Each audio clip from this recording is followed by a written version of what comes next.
Good evening, everyone. Thank you so much for joining us once again on a Thursday. Today's webinar is going to be about an introduction to gamification, the gamification industry and career in this field. For those of us, or those of you who are joining us for the first time, hello, I am Ramya, this webinar's host, and this webinar is brought to you by Vervan. Vervan is an online career platform for young individuals. We curate career resources, provide mentorship by connecting you with senior industry professionals and subject matter experts in various fields from whom you can get personalized career guidance. We also partner with a lot of companies and host their job opportunities on our platform. So if you're looking for a job or just in need of some career advice, please log on to www.vervan.com to register and be part of our online career community. Now I would like to introduce you all to the speaker of this session, Rajiv Chaudhary. Rajiv is the founder and managing director of two companies, Pathshala Learning Solutions Private Limited and the Gamification Company. He has over 26 years of operational and consulting experience spanning BFSI, hospitality, travel, telecom, BPO, and education industries. An ardent gamification evangelist, Rajiv is also an appreciative inquiry practitioner, certified RACC coach, certified cafe style master facilitator, and a COPC registered coordinator. He has worked with senior management teams in major MNCs such as Bestseller, L&T. I'm so sorry.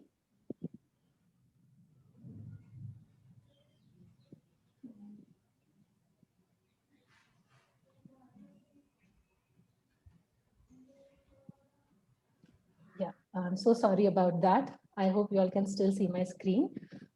So as I was saying, Rajiv has worked with senior management teams in major MNCs such as Bestseller, L&T, Johnson Controls, Amdocs, Standard Chartered Bank, to name a few, helping them formulate and define their business strategies, culture transformation programs, product and service innovation, AI workshops, and role-based competency programs. We are really grateful to have you today with us, Rajiv. Thank you for joining us. Thank you very much. I would also like to introduce his company, the Gamification Company, which is a technology-backed ideas and product company. It was incubated in the Atal Incubation Center, a gamification center of excellence. The Gamification Company provides services such as consulting, designing, development and delivery of gamification strategies and solutions for organizations. These solutions include gamified products, digital, board, and face-to-face in business performance and learning domains. Rajiv and his team have recently launched two award-winning platforms, Skillmoney, an innovative gamified campus-to-career ecosystem, and Korobus, a gamified employee engagement ecosystem. So I'll stop sharing my screen and let Rajiv take over and we'll get into the webinar. If you all have any questions, please feel free to type it out in the chat box and we'll take it up at the end of the session during the Q&A session. Thank you so much. Right. Thank you, Ramya. I'm going to share my screen, so one sec.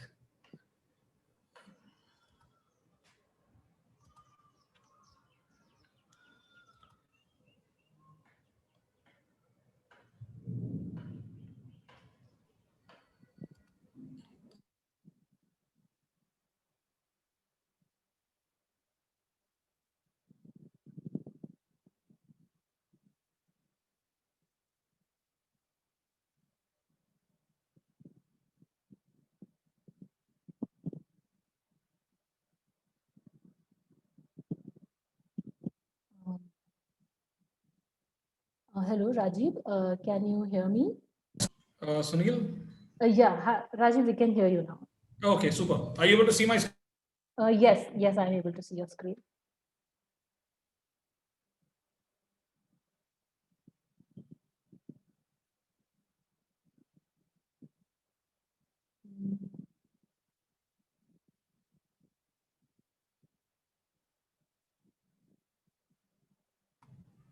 Oh, sorry, I think I lost internet connection suddenly. Oh, not a problem. We can hear you now. So. Okay, wait, I'll just start sharing my screen and we'll get it started. Sure. Let me please to confirm to me if you're able to see my screen. Yeah, yes, we can see your screen. Okay, super. So I think, Ramya, thank you very much for the introduction. You've already done it. So I'm just going to skip past these very quickly. And for the participants, thank you for taking your time out. I've got you for about an hour, so I'm going to try and make this interesting. I'll cover various sections of gamification. It's a pretty vast topic, so I've tried to keep it relatively easy, and I'll try and make it conversational. Do feel free to ask me any questions at any point of time, and we'll take it as it goes. So I think Ramya spoke about it. I come in with about 27 years of corporate and leadership experience. I've been an entrepreneur for the last 8 years. I started my entrepreneur journey with my co-founders, and we set up Pathshala as an organization where we focused largely on learning, organizational design, and behavioral sciences. And about a couple of years back, we came across gamification as a concept on the back of a client request. And that's the area when we actually got into it, we realized that, hey, this is exactly the space that we want to be in, because it very nicely brought in all our behavioral sciences experience.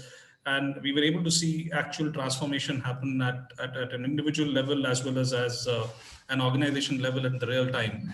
And so in 2019, in January 2019 is when we set up the gamification company as a spin-off from Pathshala. Our platforms and the work that we do sits over there, and Pathshala continues to do the entire learning and the organization development consulting side. I'm a leadership coach and a business consultant, but most importantly, I like to be known more as a gamification evangelist, simply because I am extremely passionate and I have a very, very strong conviction that gamification actually bring about serious behavioral transformation at an organization level, at an individual level, as well as at a societal level. And we've seen that happen.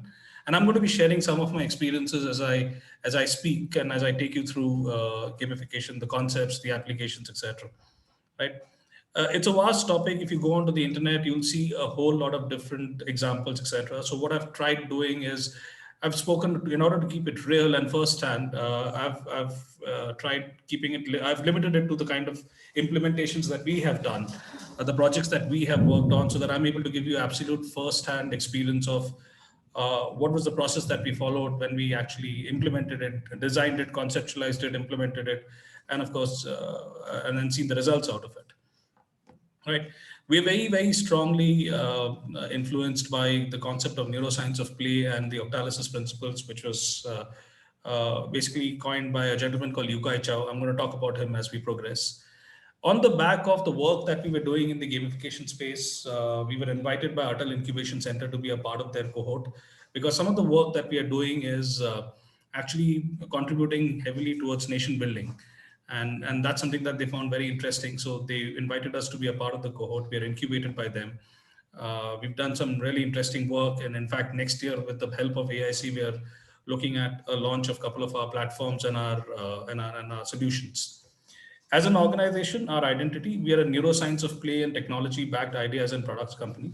Why do I say ideas and products? Is because we don't just build our own products and our solutions, but we also do it for clients. So the whole lot of clients, I mean, quite a lot of large clients come to us with the concepts they have in mind, themes that learning content that they want to gamify, business processes that they want to gamify, and we support them in that journey. So largely from our playground perspective, our playground is split into three areas. We've got gamified platforms. These are some platforms that we have: Skillmoney, Corvus, M Square OST, Green Squad. I'll talk about it as we go along. Then we have what we call as the Play to Learn series, where we actually create digital gamified learning modules. This is where we take care of gamification of learning content, etc. And then we have gamification COE. This is where we do a whole lot of consulting, which is gamification strategy consulting, especially if you're thinking about bringing gamification into your business strategy. How would you get the best ROI? What would be the direct approach? What would be the right approach to bring gamification in? Where will it work? Where won't it work? Those are the kind of consulting that we actually do with our clients. And we also help our clients develop new products. So we are developing gamified products and solutions, white label gamified product solutions for different clients. Clients who are already in the space of, let's say, learning and employee engagement, we're developing products for them, right? As you can see, we work with pretty large clients across the country, and we've now just started going international. Agenda for the day. Today, I'm going to try and speak to you. Again, like I said, it's a vast topic, but I'll just start with the basics and I'll keep it to the science and then explore careers that exist and how could you approach a career in gamification. So I'm going to first talk about gaming versus gamification. What is the conceptual difference that we have? Then, of course, most importantly, the science that sits behind it, the mechanics and the build around if you're looking at building a gamification solution, what are the game mechanics that you could consider? What would be the layers and the build aspect of it? Then, of course, I'm going to talk about gamification, the industry and application. Like I mentioned, I am going to use maybe a couple of examples which are out there in the market, but mostly I will concentrate on the implementations that we have done. And then lastly, I'll talk about careers and opportunities, and then we're open for Q&A.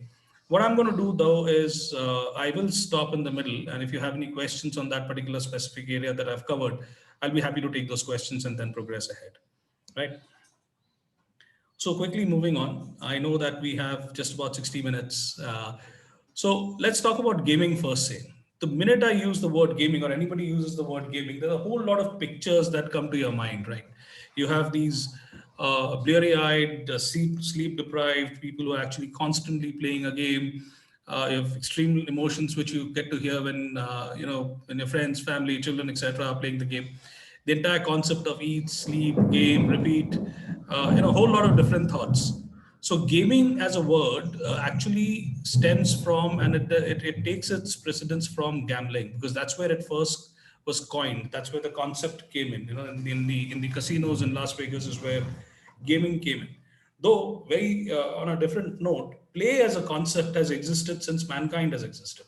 Mankind has always played a game. The game has always existed. Play has always existed. But gaming as a concept came up very, very differently.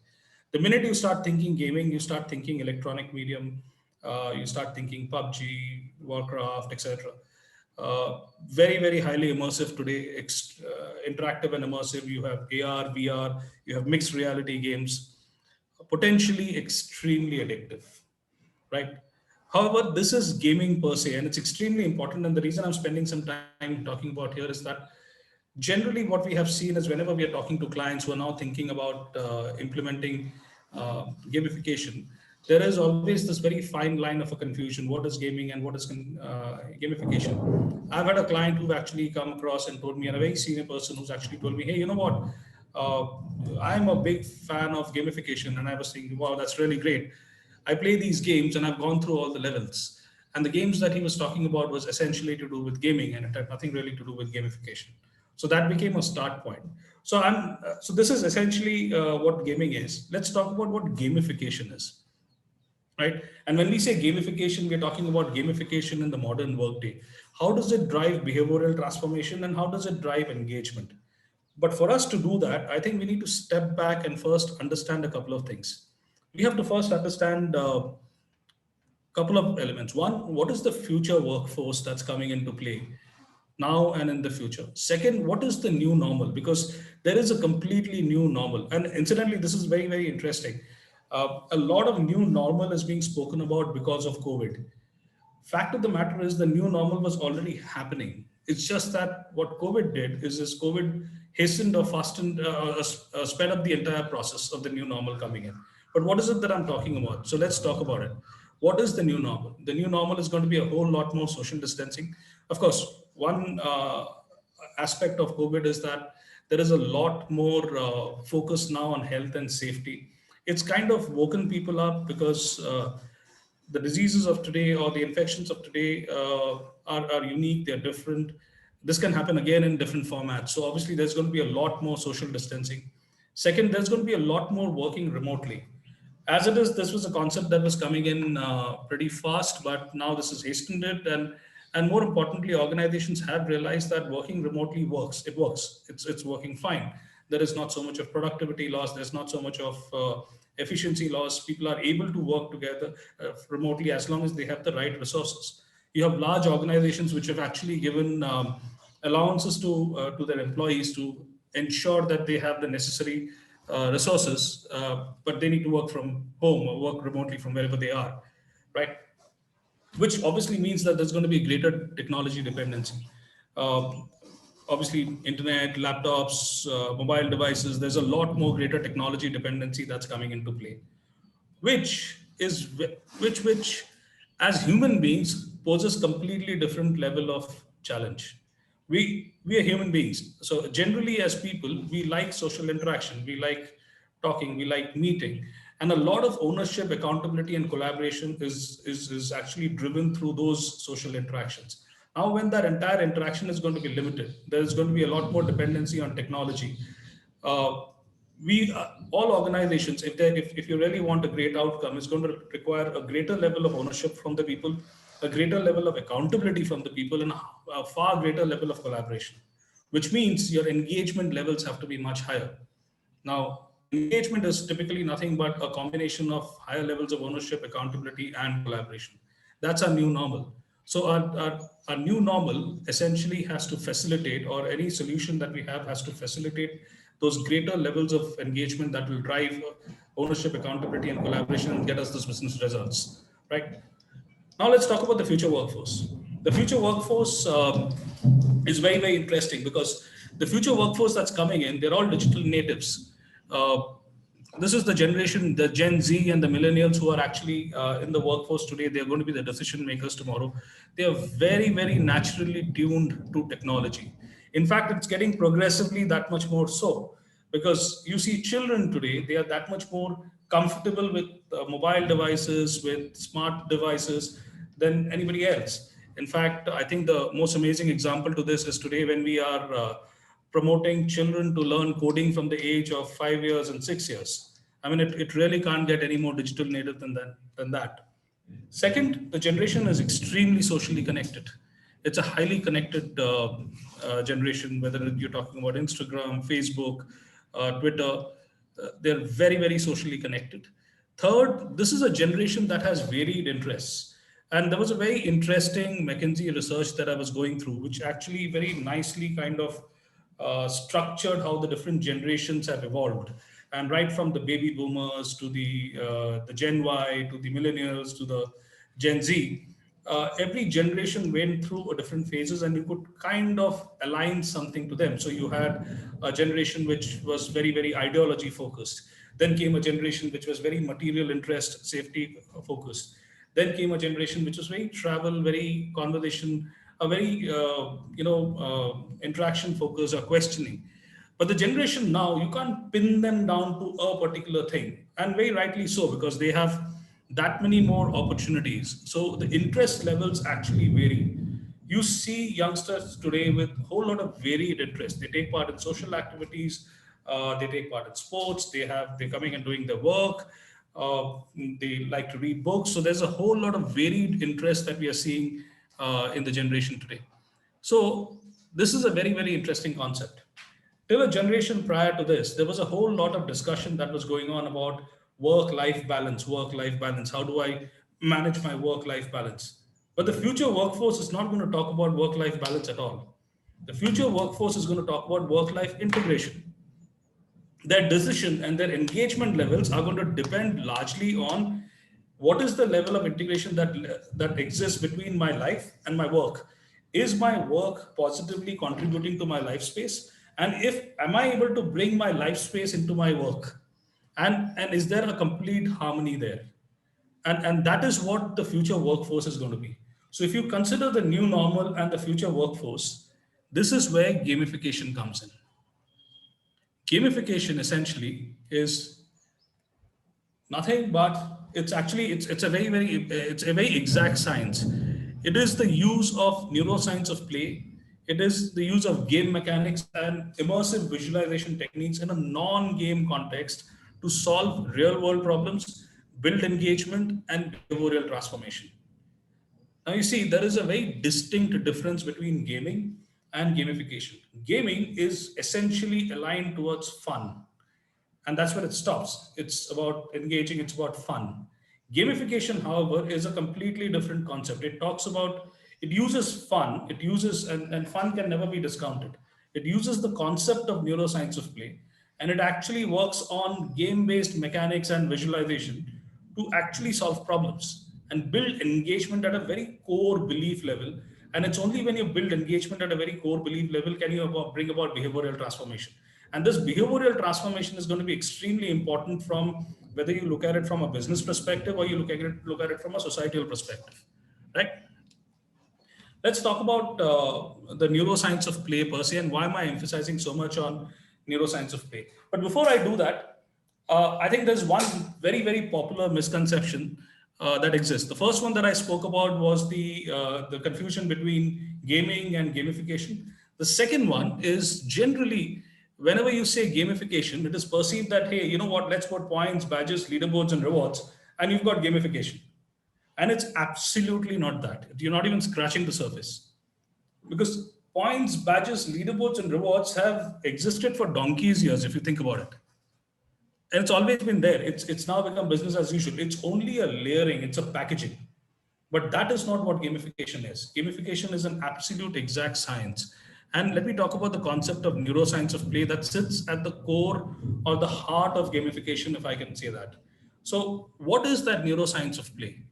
Neuroscience of play is very interesting. So play as a concept says that human beings, and all of us for that matter, in fact, all living beings, are at the most happiest and the most engaged when they are in the state of play.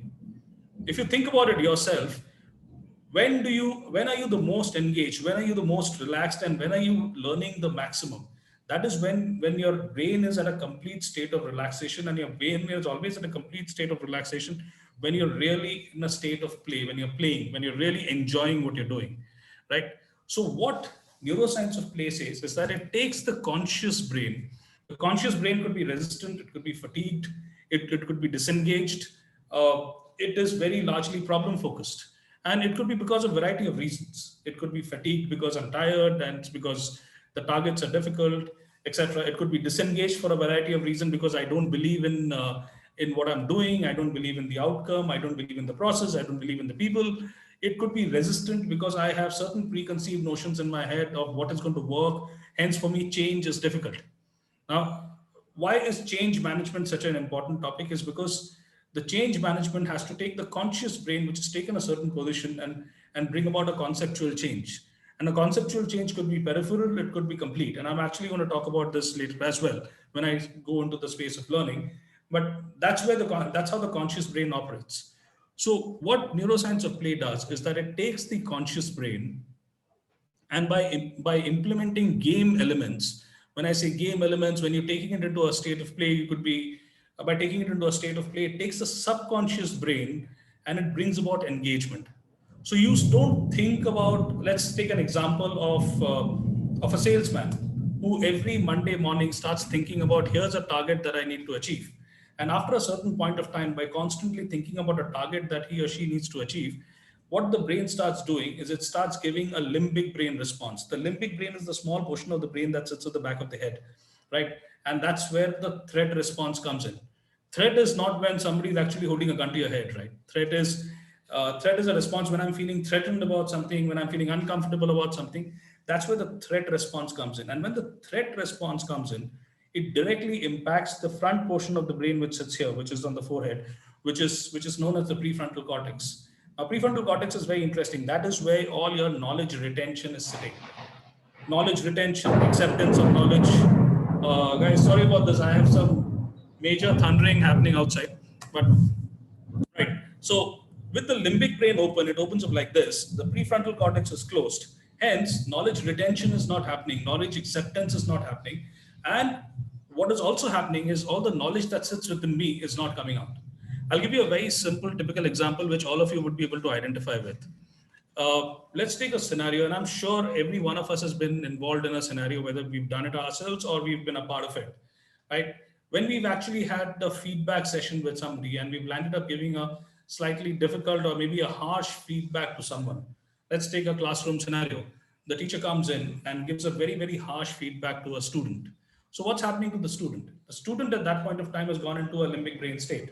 So the student is threatened, hence the prefrontal cortex is closed, no further learning is happening, no further contribution is happening, collaboration is happening, or engagement is not happening. But that's not the only problem. The problem is there were other students. Now, the way the brain functions, that at a subconscious level, even the other students are impacted. What do you think is going to happen the next time if you have been in a similar scenario where a colleague of yours or a co-student of yours has got impacted like this, what are you going to do the next time you're talking? The next time when you're talking, you are going to be careful because you don't want to be put in the same embarrassing position, right? So that is a typical example of when the limbic brain is active and the prefrontal cortex actually closes down. So what play does is that it ensures that it creates an environment which is conducive for the limbic brain to be suppressed and the prefrontal cortex to be open, and hence engagement is built, right? And as a result, it actually brings about change in conscious behaviors. When my prefrontal cortex is open, I know what I need to do in order to achieve a target. Let me give a simple, now let me bring in the example of gamification. The conscious brain today does not want to think about, the additional sales that I need to do, the target that I need to hit. The conscious brain does not want to think about, hey, I need so many more marks. I need to score 80%. I need to score 90%. What has happened with gamification is you've brought in game elements. Like, let me take the example of cricket. Instead of thinking about I need to make 5 more sales, you're thinking about, hey, you know what, I need to score 5 runs or 10 runs, and if I score 10 runs, I get a Master Blaster badge. If I score 5 runs, I get a pinch hitter badge. So now you're not thinking about the sale, but you're thinking about those additional points that will actually give you a reward. Now, when I'm thinking about those additional points, now I need 5 points. How can I get 5 points? Now, for me to get 5 points, I know exactly what needs to be done in the sales.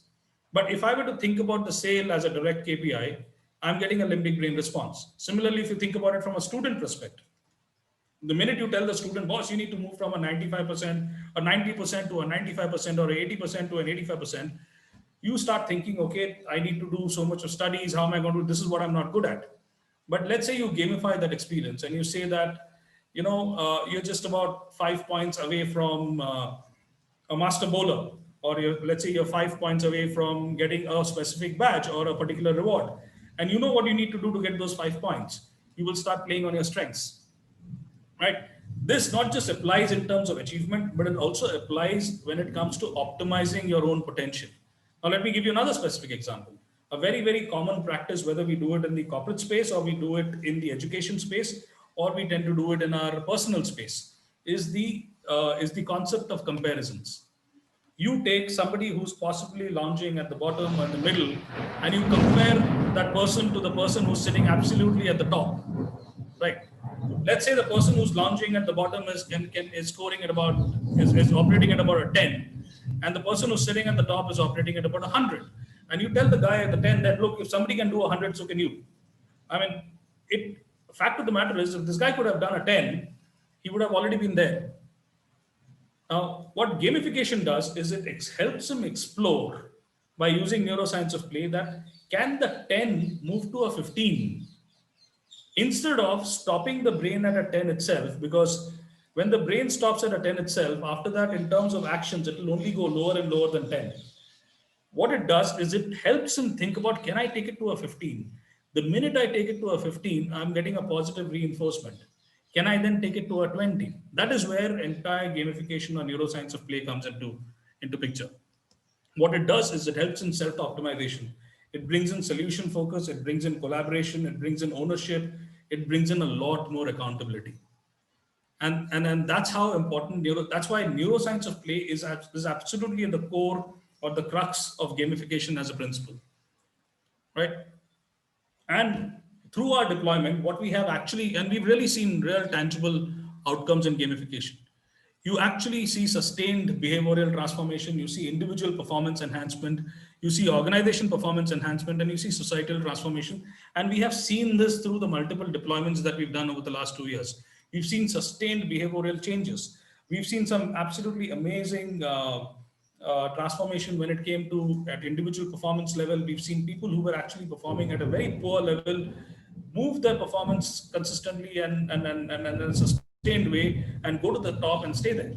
We've seen societal behavioral change happen through gamification. In fact, one of the projects that we are working on is going to actually work on societal transformation at a global level, right? So the entire delta shift in performance, whether it's talking about an individual level or at an overall organization level, is a real tangible outcome that you can see out of gamification. Moving on, some statistics here. So though this is largely US based, but it's applicable everywhere. So almost 80% of the workers have believed that game-based learning is far more engaging. There's a 60% increase in employee engagement as a result of gamification training features. In fact, I'm going to talk about it in one of our deployment as we go ahead.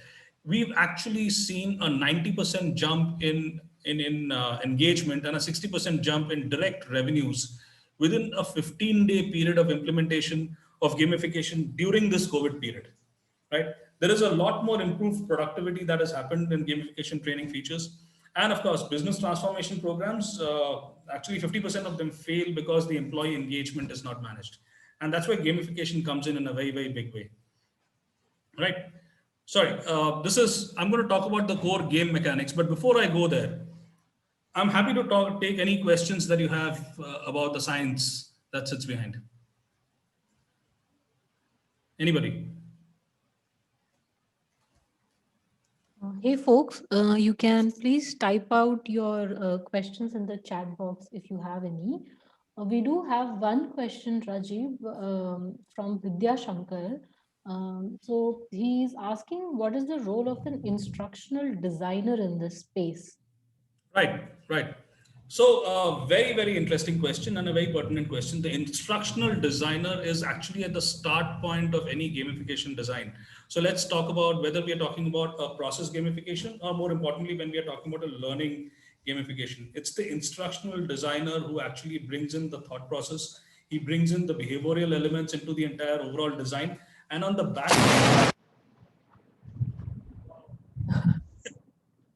it's on the back of that the entire game development actually happens.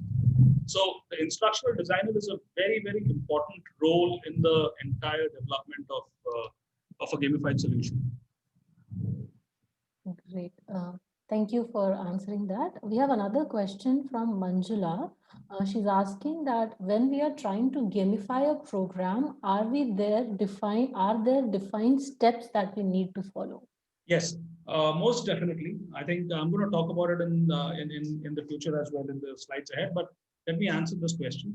There is a specific process that you definitely need to follow.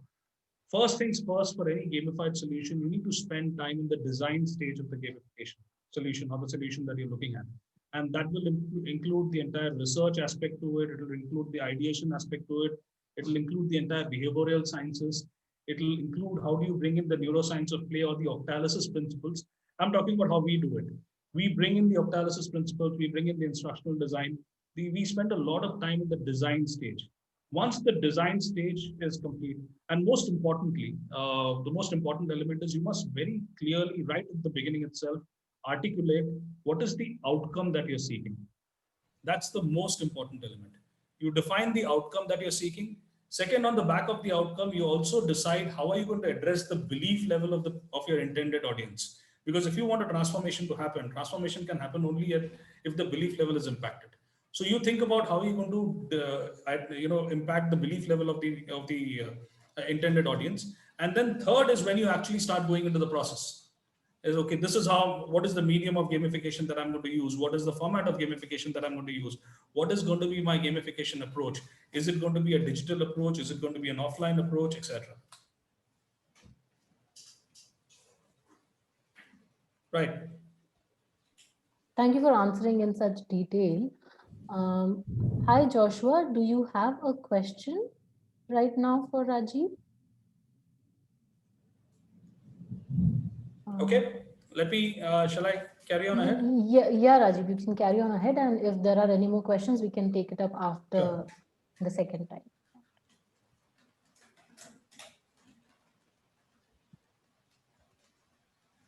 All right. You're able to see my screen? Yes, I can see your screen. Okay, super.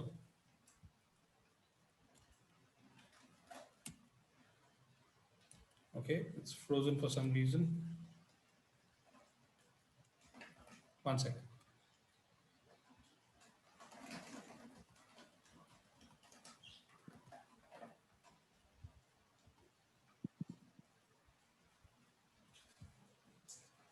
Right. Let me move to the next section, which is the core game mechanics. Now, this is very interesting because this is what actually interests a lot of people. is how do you decide and what actually goes into core game mechanics.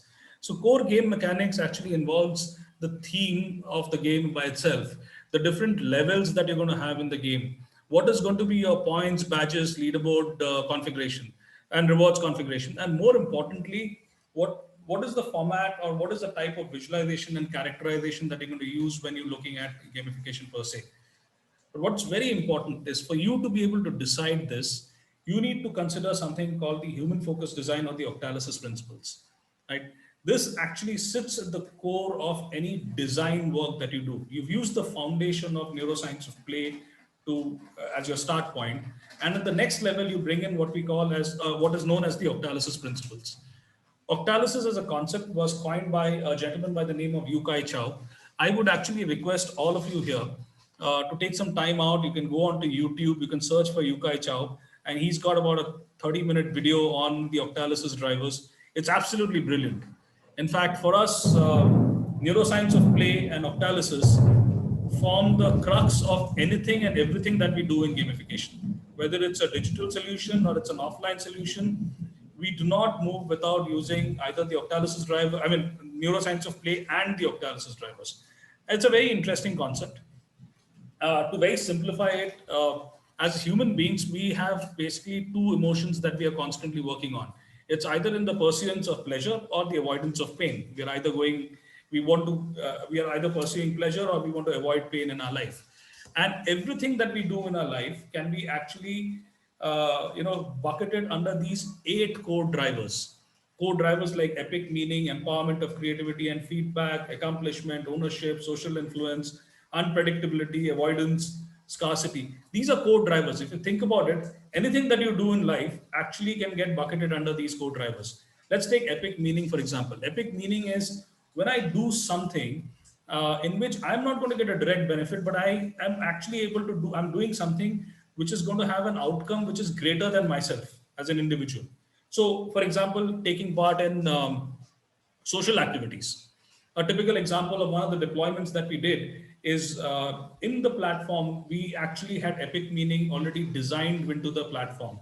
And you can do the design through a whole lot of different areas. You can do it through the way you structure the KPIs, the way you structure the rewards, the way you structure the points, badges, leaderboards, the visualization, etc., the scoring for that matter, the dashboards. So we had epic meaning. And in that organization, which was trying to convince their people for years together to take part in social activities to the extent that they had given 1 day off to every employee that they would go and take part in the organization's CSR activities, and which is something that was not being utilized for a period of years together. After we implemented the platform and after we implemented gamification in the organization, it shot up to 100%, with 100% of the people actually taking part in the CSR activities. The other one is very interesting, which is empowerment of creativity and feedback. I've just written empowerment. The complete statement is empowerment of creativity and feedback. This is a very natural reaction. As human being, when we have the empowerment to be creative, and we are going to be giving feedback to ourselves, we are not dependent on somebody else giving me feedback, or I'm not concerned about somebody else giving me feedback, but I'm going to try something, and hence I'm going to give feedback to myself. I am that much more engaged. My engagement is driven by the fact that I am empowered to fail. I'm empowered to experiment. Works brilliantly in the space of education, right? Then, of course, there is the most common one, which is accomplishment when I'm running behind a target. So typically, anything that you work on. So, for example, if you think about it, people who are, who are basically focused on health, who are trying to achieve a certain weight target, there's an accomplishment that you're looking at. There's a goal that you've set for yourself, and you're that much more engaged to try and achieve that particular goal, right? Then you have social influence. Social influence is the most common one, and it's because we are social human beings, we are social animals, and we like to belong. So if we see 10 other people doing something, we are that much more engaged or inclined to do the same thing. Uh, People who are getting into fitness, people who are getting into jogging, when you're actually with a group and you have a group of people who are egging you on, you're more likely to participate. There are some other amazing examples of this. For people who travel, pre-COVID, when you were traveling frequently, Sitting at the airport, if you saw, or sitting in the aircraft, if you actually saw 5 or 6 or 7 or different people holding a particular book, you're that much more inclined to go pick up that book. Uh, and it's happened with me. I mean, it's very simply put. And some amazing examples there. So I actually see, and another example of this is, of course, Angry Birds. Almost everybody has played Angry Birds.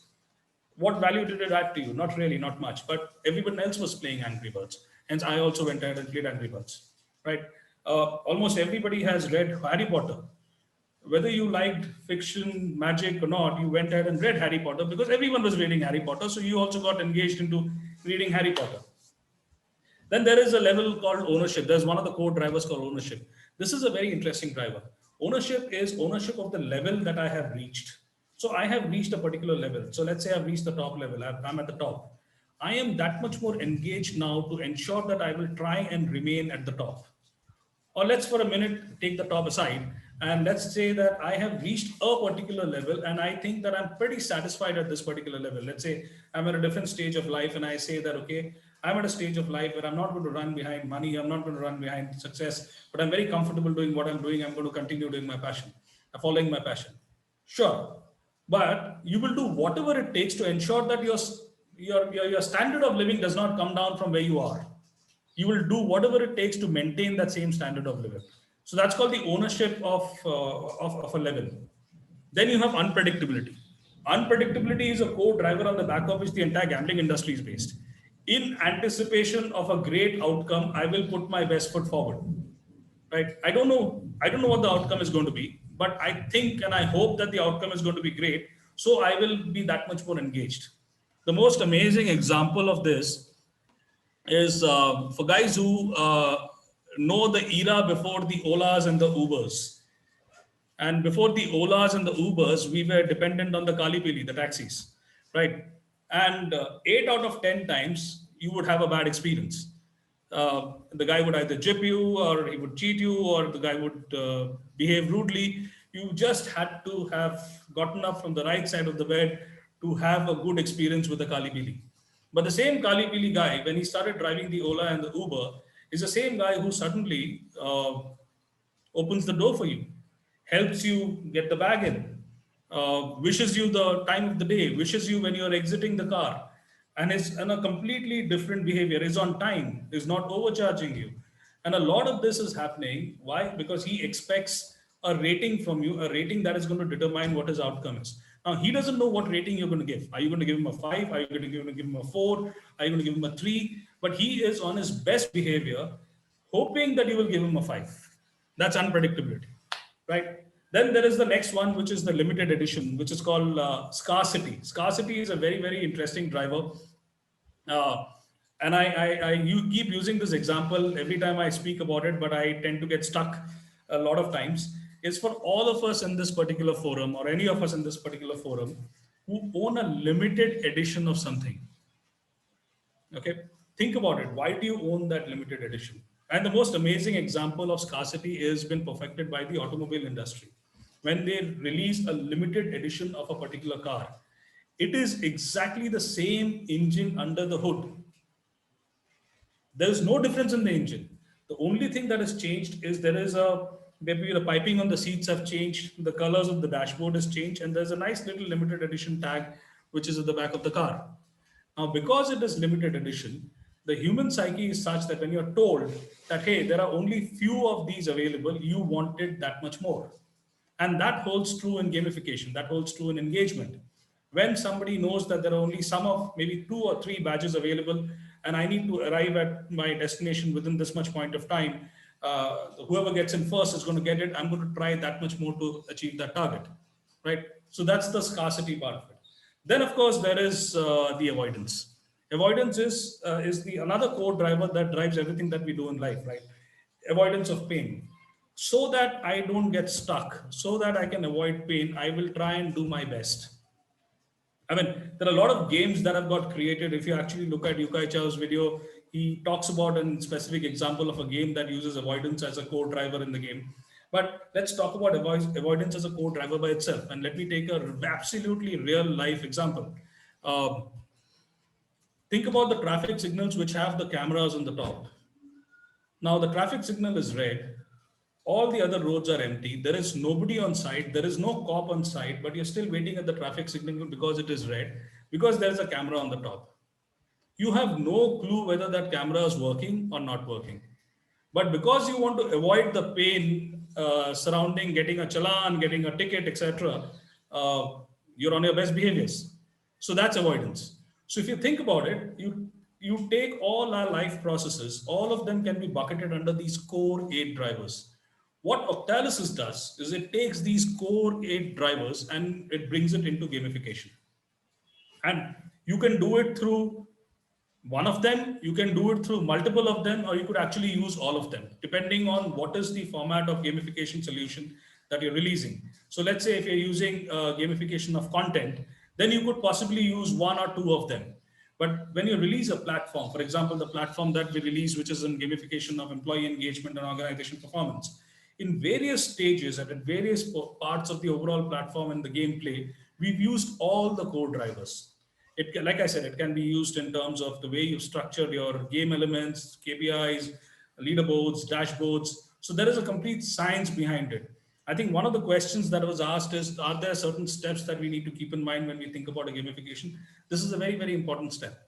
Depending on the outcome that you're seeking, you can then decide which code driver are you going to push at what point of time. And hence, your game design is going to depend on the code driver that you're pushing. Right? Right. Now, I think to answer that question, I've also put together a slide which talks about the complexity of a gamification solution build. And a gamification solution build is built on normally on multiple layers. And this is the approach that we use. At a foundation layer, you have the data that you're looking at, the neuroscience of play, the Octalysis principles, etc., and the technology that we're going to use. That's a very, very important layer because it's a complex build and it can't be changed very easily. So you have to think about these things at an absolute foundation layer. On top of the foundation layer is what we call as the engagement layer. Now, this is a very, very important aspect. I normally talk to all my clients and I kind of try and endeavor that they bring in the work-life integration. We still have clients who focus only on an work KPI or an organization KPI and say, we're only interested in driving this KPI. But fact of the matter is, when you do something like that, you're completely ignoring the audience for whom gamification is being deployed. If you really want your audience to be involved, to be engaged, to accept the gamification that you're designing for them, you need to consider work-life integration. Then, of course, comes the entire visualization layer. This is where points, badges, leaderboards, rewards come in. This is where the selection of the theme comes in. This is where a whole lot of value-added services like, how do you build engagement within the game itself, within the game engagement, etc. What are the other elements like, game feed, social interaction, all of those elements come in the visualization layer. And finally comes the amplification layer.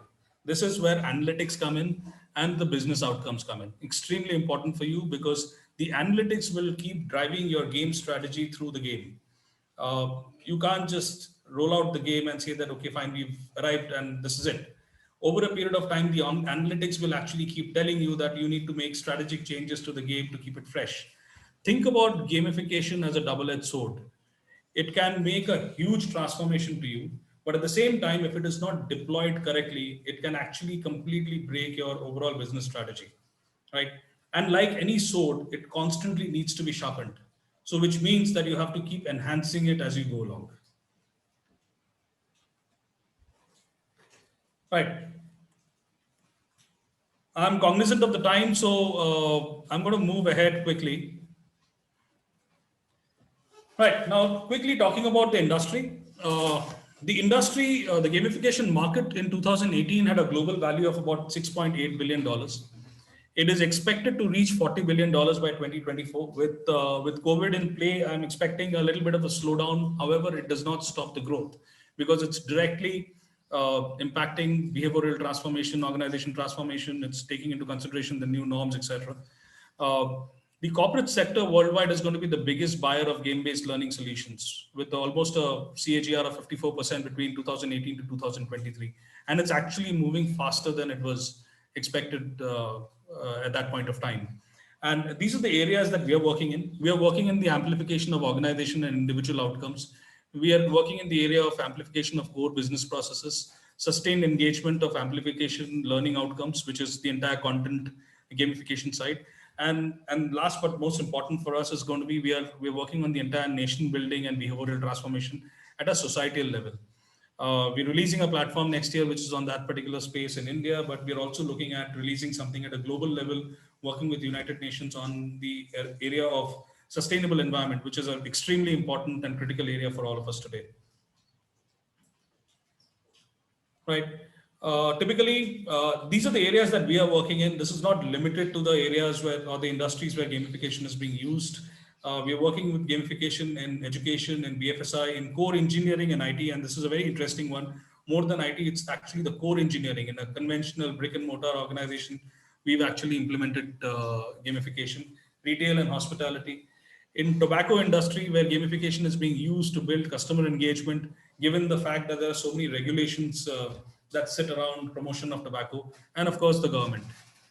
All of the applications are around employee engagement, customer engagement, and business process improvement. Okay, I'm just going to quickly check how are we doing on time. Would you want me to continue giving the examples, or can I just move quickly on to the careers? You can take a call, Rajiv. That's okay. We can extend by some time. Don't have. Okay. Okay. Yeah. So I'm happy to take any questions if you have any at this point of time. Yes. So there were two questions. I'll quickly read them out to you. One being that what is the industry revenue and how is it expected to grow? Yeah, I answered that question. Oh. We're talking about $6.8 billion going up to almost $40 billion. Yeah. And it is on its way. Okay. Then the next question was, how can you gamify recruitment activity? Right. So very interesting because we ourselves are working on a platform on that one. We are working on a gamified solution, which basically the entire recruitment cycle, right from assessment of core career drivers, core values, core career drivers, to the competencies, are we are releasing a game that will actually assess where do you sit on those core competencies, where do you sit on your core values, where do you sit on your core drivers. That helps in the initial shortlisting to see that, hey, do we see a value fitment match or a value, or maybe a competency fitment in the first place. Then, of course, you can actually gamify the assessment cycle of it. You can gamify using, especially if you're in the IT space, you can gamify the entire. In fact, I'm going to talk about an example that Google used very, very effectively when they talk about when they did the entire recruitment process. Google used it effectively. There's another the French Postal Service used it effectively. So just hold on to this. I'll give you those two specific examples. Okay, thank you. There's one more question. This is, what are some of the tech stack you use in development? Yeah, I'll come to that right at the end. Great, thank you. Right. So amplification of organization and individual outcomes. This is our platform that we have rolled out. I did speak about it. I said that we will talk about our deployment. Our platform, Corvus, actually what it does is we've taken into consideration the complete work-life integration. Our platform today is able to integrate whatever aspects, the different aspects of an employee, the social causes that they want to participate in, the learning that they're interested in, social connects, health and fitness, unique experiences, hobbies and interests, most importantly, obviously their organizational KPIs, and bring them all together, right? And more importantly, gamification, like everything else, too much of a good thing can become boring and bad for over a period of time. So it's very, very important to keep gamification fresh. So let's say you implemented a particular theme, but you do it over a period of time, it becomes business as usual. For example, let me give you a very simple example. Your credit card points. How often do you go back and check? And do these points actually make you pick up a particular credit card over the other one? Normally, no, because now over a period of time, it's become hygiene. So it's very important to keep it fresh. So the way we've done our platform is we've kept an overarching theme, especially for long-term deployment. For example, we rolled it out with Standard Chartered Bank, where it's a 3-year contract, and we know that we need to keep it fresh over a period of 3 years.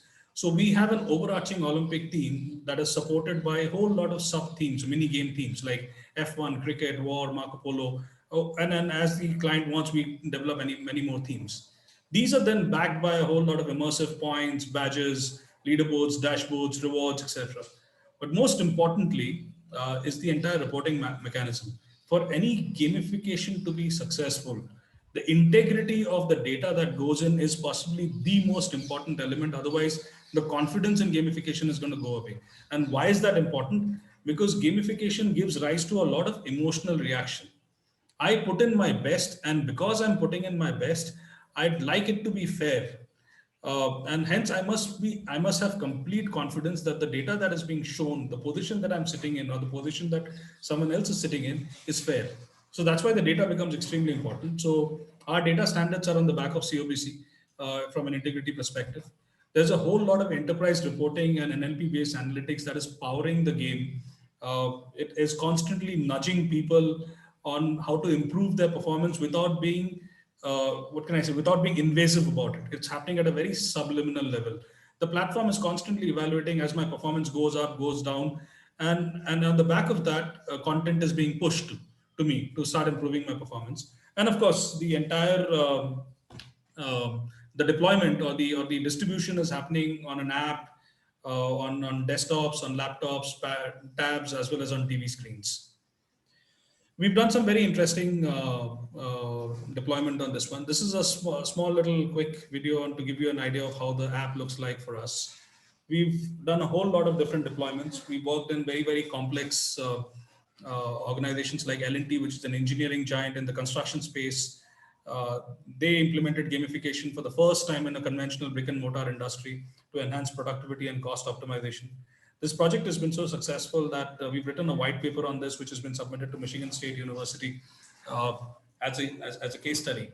And in fact, they've done 2 rounds of it. Just before COVID, we were supposed to go into the 3rd round. And this is a very complex project. The people who are working in it are the people who are building these elevated highways across the country in very remote location.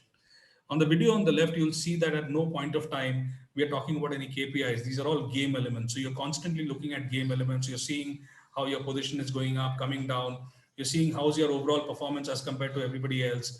You're seeing how my, on a particular game element, how am I performing as compared to someone else. So it's constantly pushing you to do better in the game. And because you're doing better in the game, you're automatically beginning to do better in your business space. I spoke about Standard Chartered Bank deployment that we've done during this COVID period. Our deployment has also happened with the International Fashion House, the Jack and Jones Wear a Motor only guys. And they implemented gamification with the 1,500 odd stores, improving sales performance by over 20%. And customer capture data capture went up by almost 90%. Very important for people who are in the space of AI and ML. AI and ML are going to start playing a very important role in personalization and enhancement of organization and individual performance amplification. So if you're in the space of gamification and you're in the space of AI and ML, this is a very important area. If you're thinking about going into that particular space, it's got a huge future ahead. Right. Quickly, let me talk about the sustained engagement and amplification of learning. This is one of the most complex implementation of gamification, generally not taken very seriously because you think, hey, you know what, we just have to convert a module with points, badge, and leaderboard. It never works like that. Learning is very core to every individual. Learning is when learning is a process of neuron connections that are sitting in my brain, right? So this is where the dopamine is released and the connections are being created. The neural highways are being created.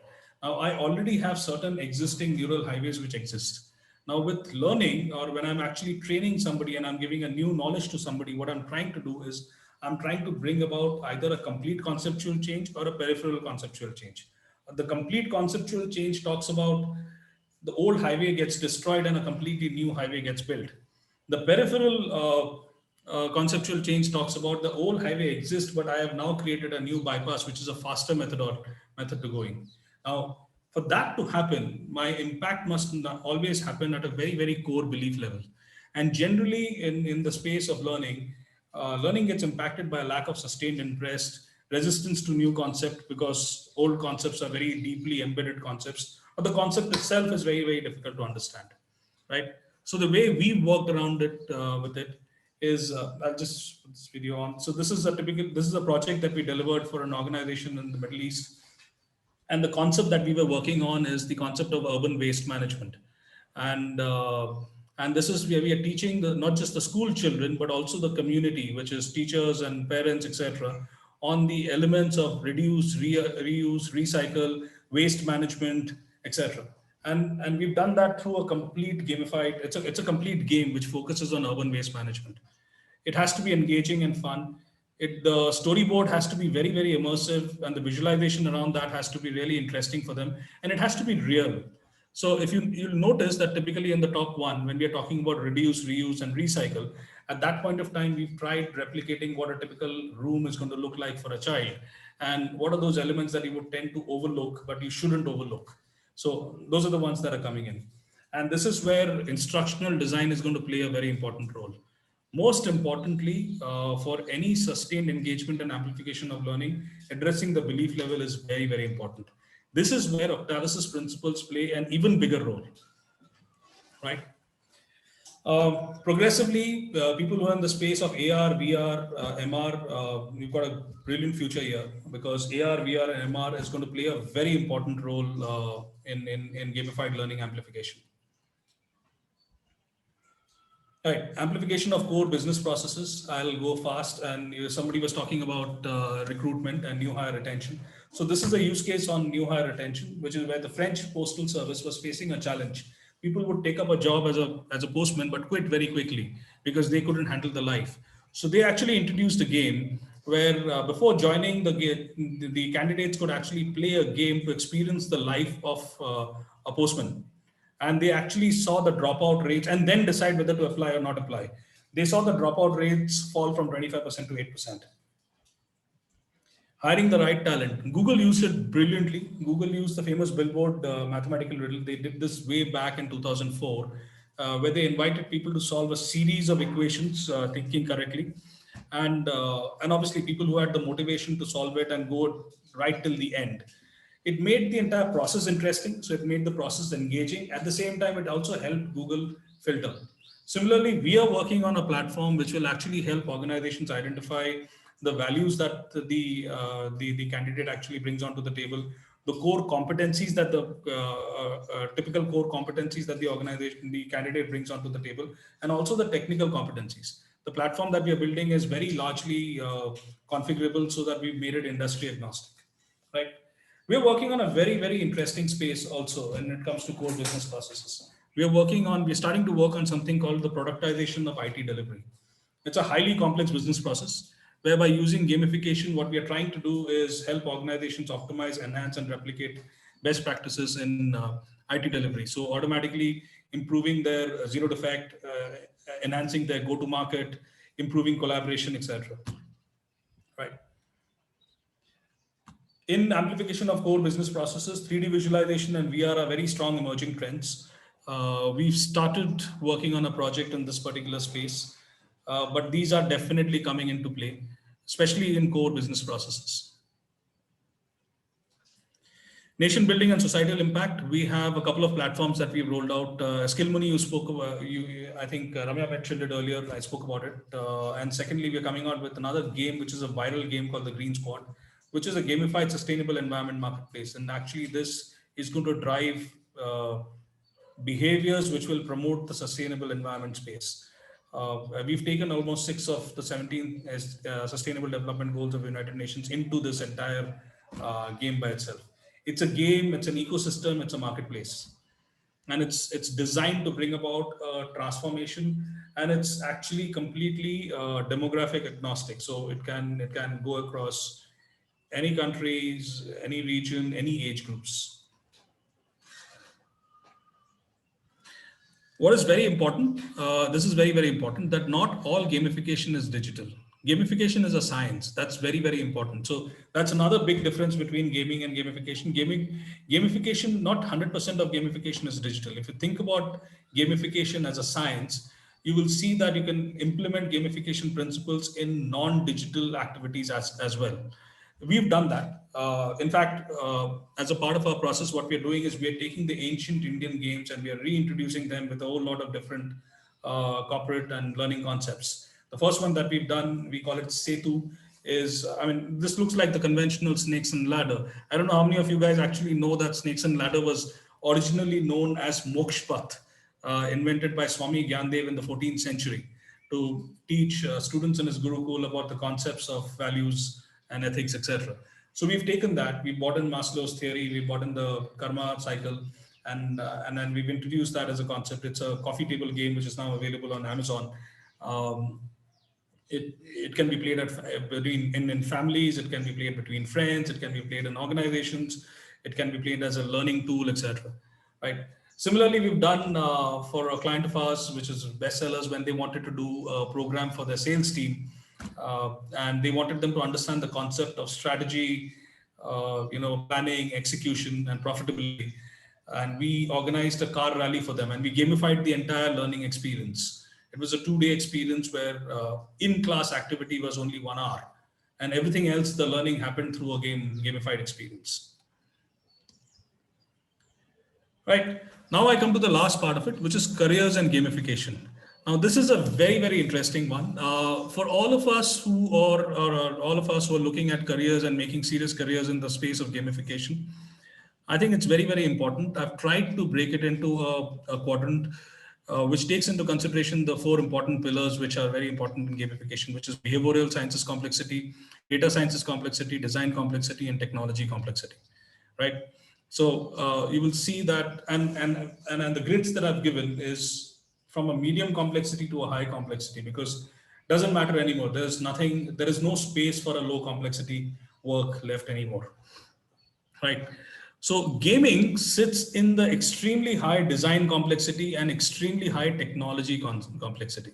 For all of you guys who are in the IT space, in the IT students in the technology space, if that is what you're looking at, in terms of working in a very high technology complexity space and a high design complexity space, it's gaming as a space that you should be looking at. Gamification, however, has a very high on the behavioral sciences complexity and the data sciences complexity. It has a fairly high level of design as well as technology complexity, but it's not at the same level as that of a gaming.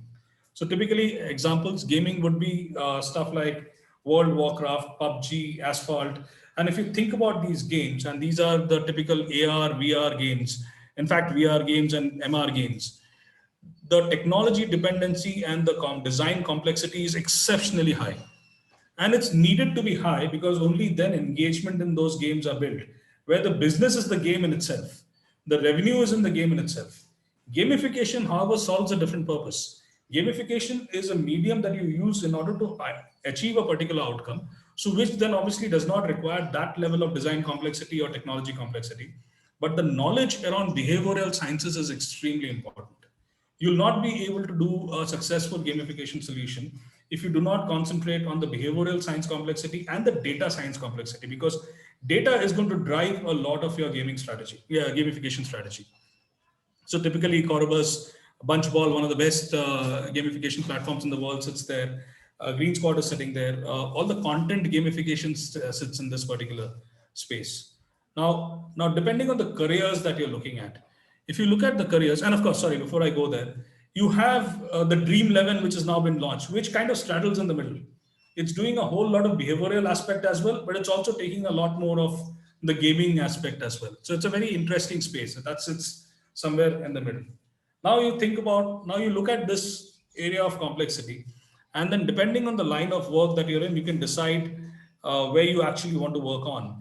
So, for example, from a technology complexity perspective, and these positions or these roles that I put up are not the complete list by itself. I'm kind of putting up the ones that we are using. You have UI UX developers, you have Android iOS cross-platform developers, we have Unity developers who are working with us, HTML5 developers. We have database design specialists who are working with us. We have .NET, PHP, G Suite developers and testers.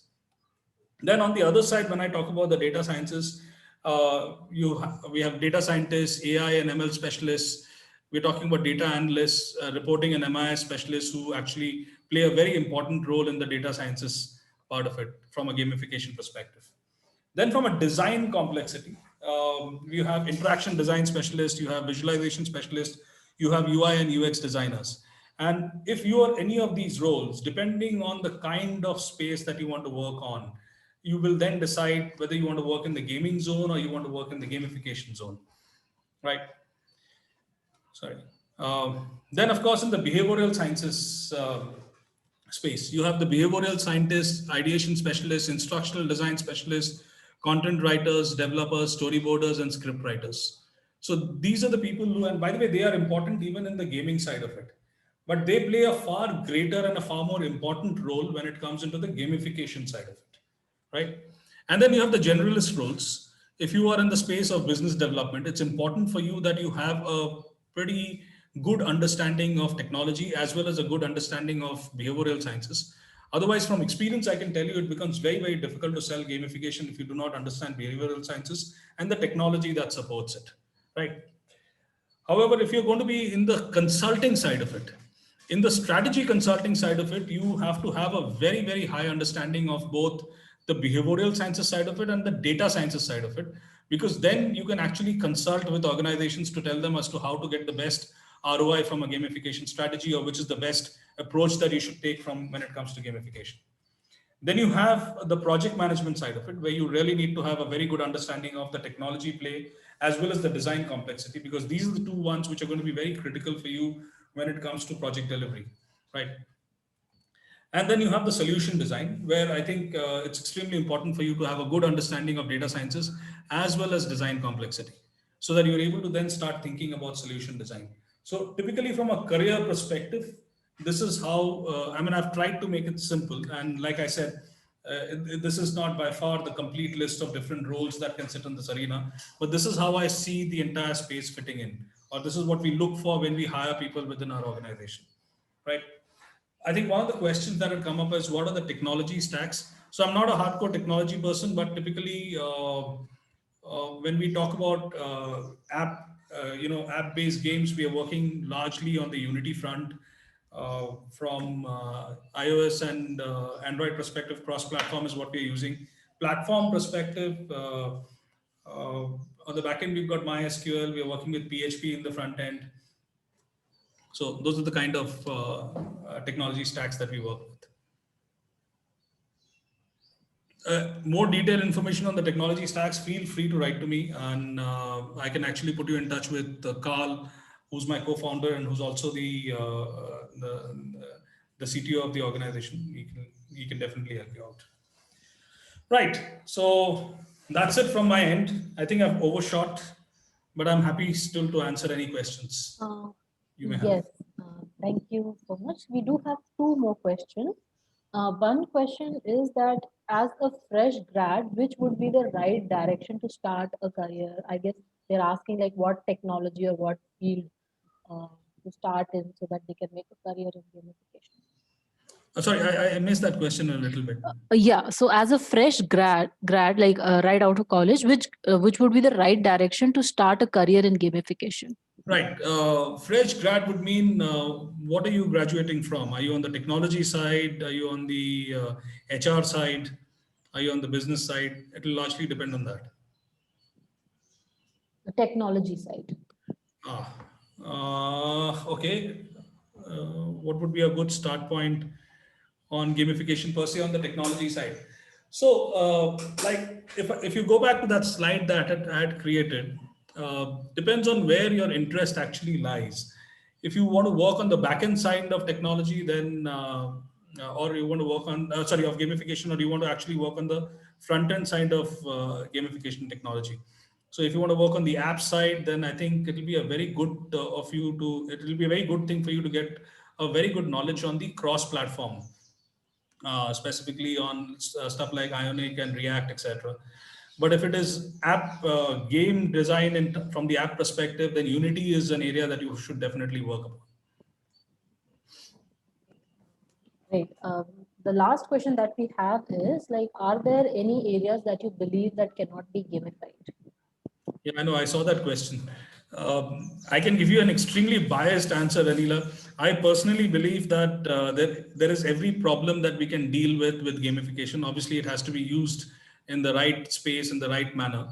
But I personally believe that gamification can be used across all industries and in any problem situation. Great. Thank you for answering that. I think that's about it. Before we can close, I'll just quickly launch a poll. Please do take a minute of your time, to give feedback. And it will really help us to, come up with different sessions. And please definitely do look out for our next webinar. And Rajiv, I would really like to thank you once again. This was a very interesting session. I was not really much aware about the gamification industry per se, and I think a lot of us here we definitely enjoyed the session. So thank you once again for conducting this session for us. Thank you very much. I really enjoyed interacting with all of you. And everybody who's still around, thank you very much for staying online. Like I said, gamification is my space and I'm very passionate about it. I can go on and on. So thank you very much for being patient.